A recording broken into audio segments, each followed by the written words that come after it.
Shalom, queridos! Leitura bíblica. Hoje, dia 1º de fevereiro. Isso mesmo. E o nosso texto está em Gênesis, no capítulo 33. Você já entrou no nosso canal e ativou as notificações ali no sininho?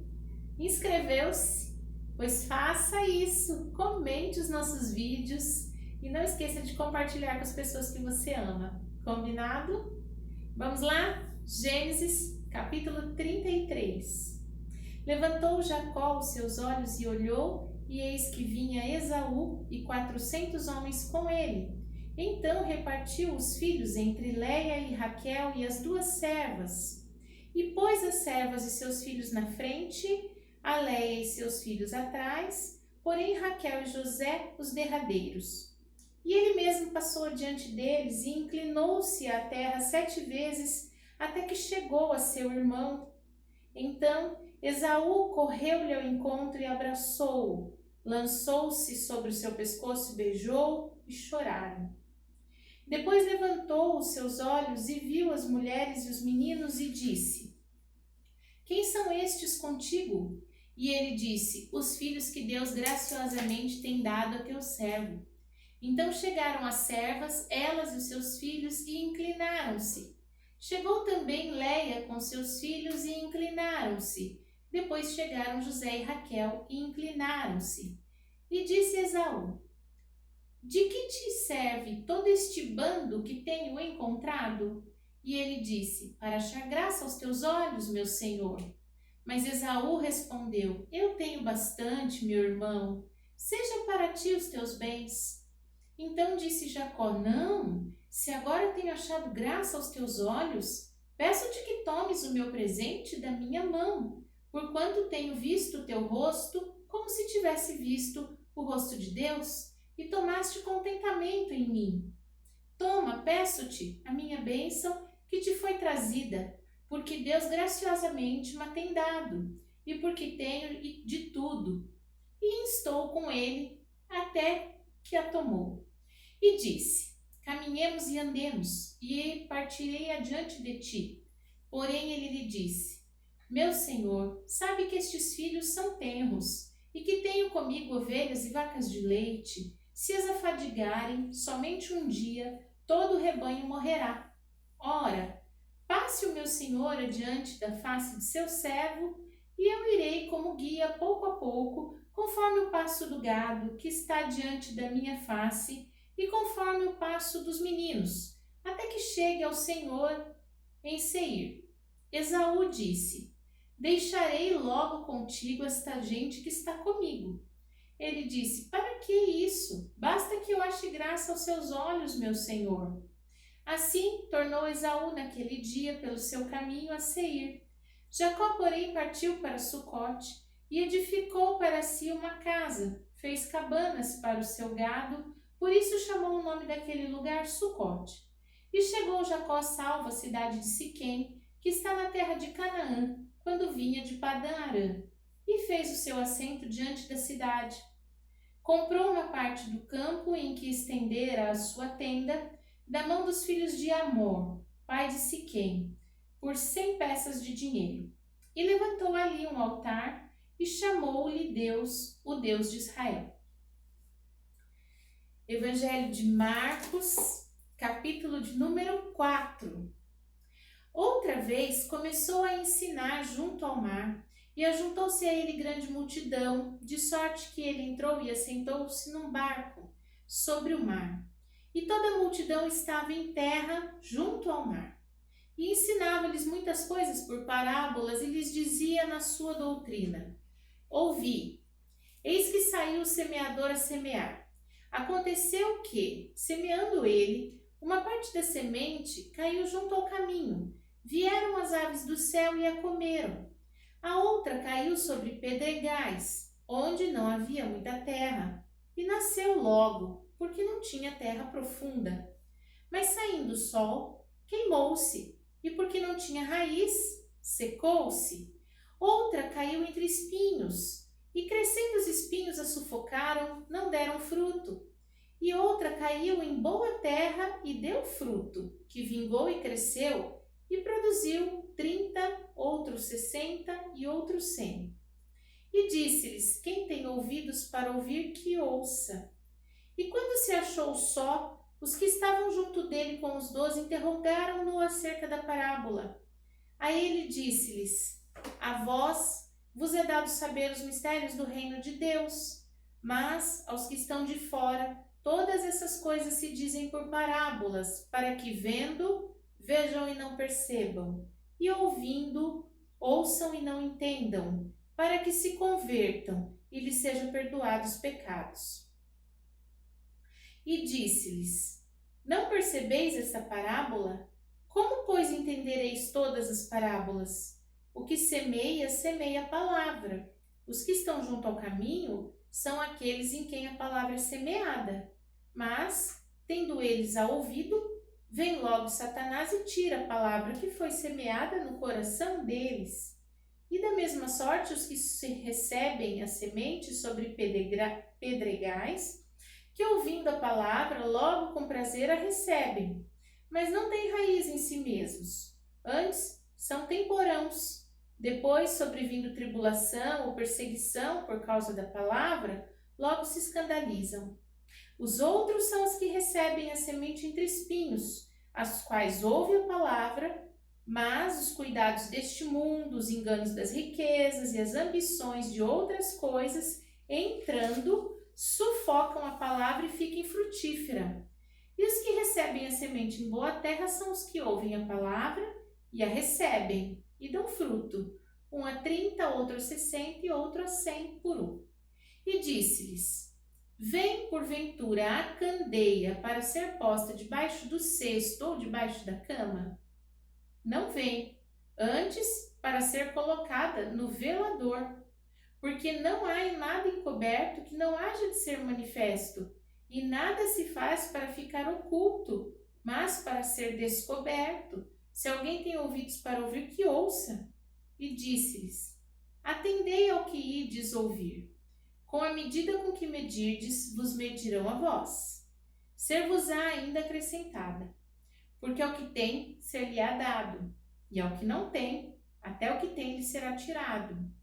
E dizia: o reino de Deus é assim como se um homem lançasse semente à terra e dormisse, e se levantasse de noite ou de dia, e a semente brotasse e crescesse, não sabendo ele como.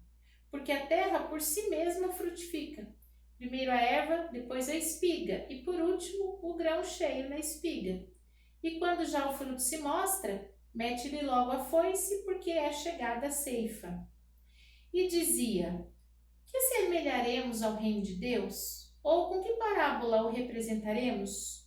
É como um grão de mostarda que, quando se semeia na terra, é a menor de todas as sementes que há na terra. Mas tendo sido semeado, cresce, faz-se a maior de todas as hortaliças e cria grandes ramos de tal maneira que as aves do céu podem aninhar-se debaixo da sua sombra. E muitas parábolas tais lhes dirigia a palavra, segundo o que podiam compreender. E sem parábolas nunca lhes falava, porém tudo declarava em particular aos seus discípulos. Naquele dia, sendo já tarde, disse-lhes: passemos para outra margem. E eles, deixando a multidão, o levaram consigo, assim como estava no barco. E havia também com ele outros barquinhos. Levantou-se grande temporal de vento, e subiam as ondas por cima do barco, de maneira que já se enchia de água. E ele estava na popa, dormindo sobre uma almofada, e despertaram-no, dizendo-lhe: Mestre, não te importa que pereçamos? E ele, despertando, repreendeu o vento e disse ao mar: Cala-te, aquieta-te.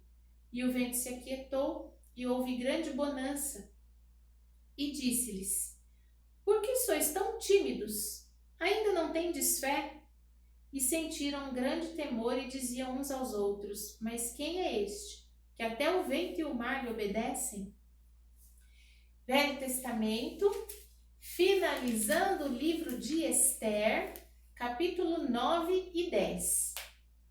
Capítulo 9.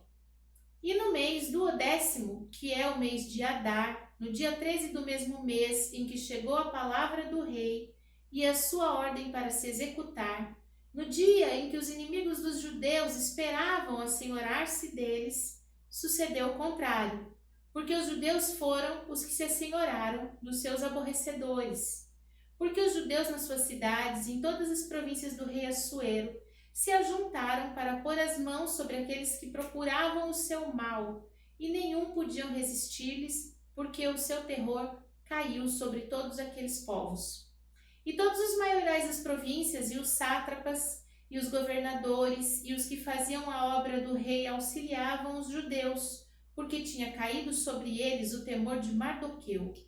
Porque Mardoqueu era grande na casa do rei, e a sua fama saía por todas as províncias, porque o homem Mardoqueu se ia engrandecendo. Feriram, pois, os judeus a todos os seus inimigos, a golpes de espada e com matança e destruição. E fizeram dos seus aborrecedores o que quiseram.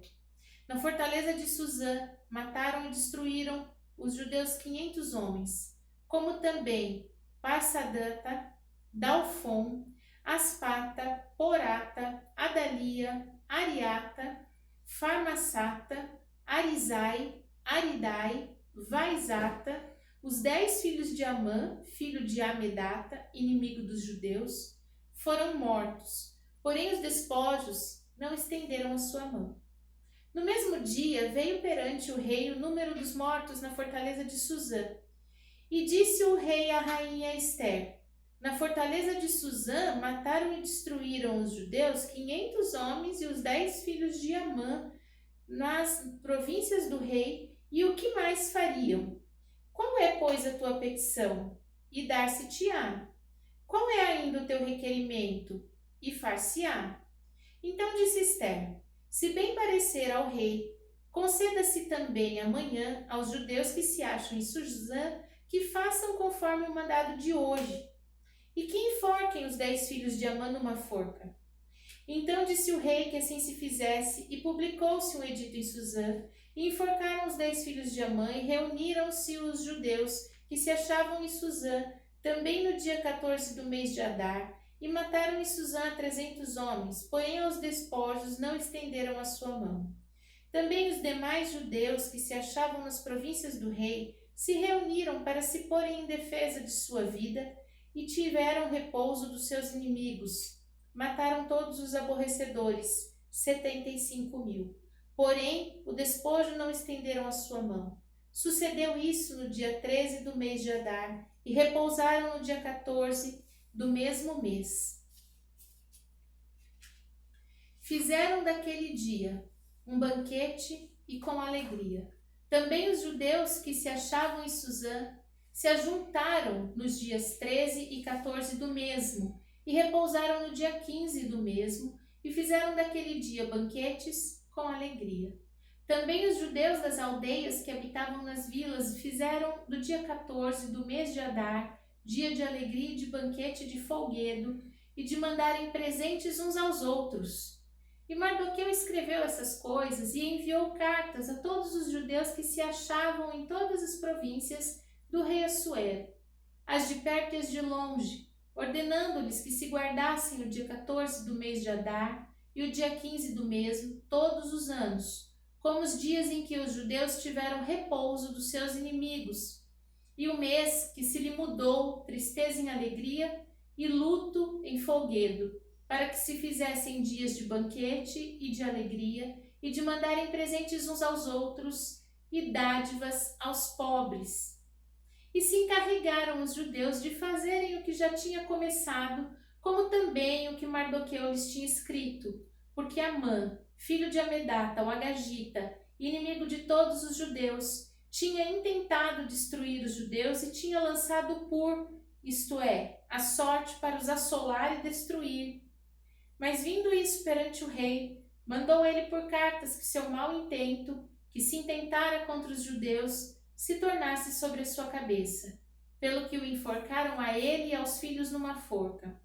Por isso, aqueles dias chamaram Purim, do nome Pur, pelo que também, por causa de todas as palavras daquela carta, e do que viram sobre isso, e do que lhes tinha sucedido, confirmaram os judeus e tomaram sobre si e sobre sua semente e sobre todos os que se chegassem a eles, que não se deixaria de guardar esses 2 dias, conforme que se escrevera deles, e segundo o seu tempo determinado, todos os anos. E que estes dias seriam lembrados e guardados geração após geração, família, província e cidade, e que estes dias de Purim se celebrariam entre os judeus, e que a memória deles nunca teria fim entre os da sua semente. Depois disso, escreveu a rainha Ester, filha de Abiail, e Mardoqueu, o judeu, com toda a força, para confirmarem segunda vez a carta de Purim. E mandaram cartas a todos os judeus a 127 províncias do rei Assuero, com palavras de paz e fidelidade, para confirmarem esses dias de Purim nos seus tempos determinados, como Mardoqueu, o judeu, e a rainha Ester lhes tinham estabelecido, e como eles mesmos já os tinham estabelecido sobre si e sobre a sua semente acerca do jejum e do seu clamor. E o mandado de Ester estabeleceu que respeitava ao Purim e escreveu-se num livro. Ester, capítulo 10. Depois disso, pôs o rei Assuero tributo sobre a terra e sobre as ilhas do mar, todas as obras do seu poder e do seu valor, e declaração da grandeza de Mardoqueu, a quem o rei engrandeceu. Porventura não estão escritas no livro das crônicas dos reis da Média e da Pérsia? Porque o judeu Mardoqueu foi o segundo depois do rei Assuero, e grande para com os judeus, e agradável para com a multidão de seus irmãos, procurando o bem do seu povo e trabalhando pela prosperidade de toda a sua nação. Amém? Muito bem, encerramos o livro de Ester, hein?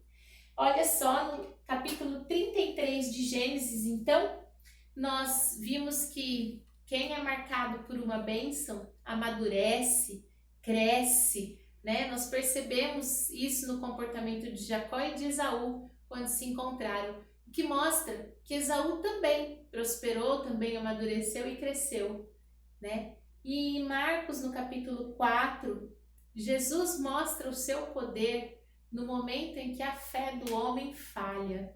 E é assim na nossa vida, né? É bem no meio da tempestade. É quando a nossa fé falha que Jesus entra em ação.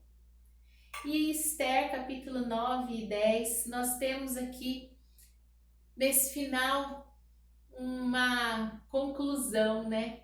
Muitas vezes pensa-se que o livro de Ester vem falar de uma rainha, mas o que eu vejo hoje é que o livro de Ester fala de um servo que ficava do lado de fora, na porta do palácio, de forma humilde.